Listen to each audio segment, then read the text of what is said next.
So we're looking at the iGCSE Edexcel 1 to 9 series. It's question 11, section 3D Light, 2018 June paper 1. So formula sheet as usual. You have to remember some formulas for this bit, which people can find a bit tricky. So we start with how the light travels in water. So diagram 1 shows a ray of light from a torch submerged in a swimming pool. The ray of light does not pass clearly through the water surface. State the name of the process. We should say, of course, total internal reflection, because it's gone inside the medium and stayed there. The boundary between them is not breached. Draw the normal on diagram 1, where the ray of light meets the water surface. Let's see. Oh, there we go. Measure the angle of incidence. Well, you have to actually measure it. And they would ask for a line drawn perpendicular to the surface where the ray meets within 2 degrees. Is what we're looking for. So we're looking for 70 degrees, but they give you between 67 and 73. You need to have it pretty well on. Okay, state the angle of reflection. Well, it should be the same as your answer before. They are even. Now, a year 7 could do that. That's my year 7 course for reflection. So if you're in year 11, that shouldn't be a problem. Torches move then, and the ray of light now passes through the water surface. Draw a line on diagram 2 to show or continue the path of the ray of the light. And you've got to state the name of the process. So what we should go for is our dotted line, okay? And a line now that's bent away from the normal. It's moved away from the normal, and the line draw passing through the surface, or the arrow is not required and the normal's not required, but I put the normal in to help me out. But the line bends away from the normal above the surface, okay, because it was going slowly and now it's speeded up, so it bends away. And the process, of course, is called refraction. We've had a change of speed and a change of direction, which is refraction. Sometimes you just have a change of speed but no change in direction. Part C then, state the equation linking critical angle and refractive index.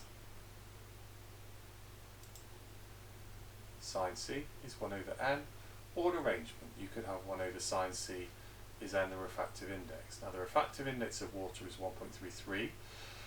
Calculate the critical angle of the boundary between water and air. Give your answer to 3 significant figures. So they're asking for a substitution into correct equation, rearrangement, evaluation, correct, and given 3 sig figures, and the marks are independent. So sine C is 1 over 1.33, they would allow then an answer of that for this, and then you have to do an inverse sine to get 48.8. So there you go. Fairly straightforward actually, but some people get in a pickle, and of course 3 sig figures gets you all the marks. So part C, part 1 and 2, so this is the last bit. So the torch is moved again, so the ray of light now meets the water surface at an angle of incidence of 52 degrees. Explain what happens to the ray. So you've got to look back at the previous part of the question. I think on its own, looking in isolation is really difficult. So I've drawn in what actually happens when we look at the difference between the rays. So we were at 48.8, think about that. That's what we worked out was the critical angle. But now we've gone beyond the critical angle, we've increased to 52 degrees. There's several marking points here, look, there's 2 marks available. I've gone above it, okay, so marking point 1, relationship between the angle of incidence and critical angle stated consistently with the answer that you said before is the marking point 1, and marking point 2 is conclusion consistent with the value of C found in C part 2. So, kind of double Dutch beat that.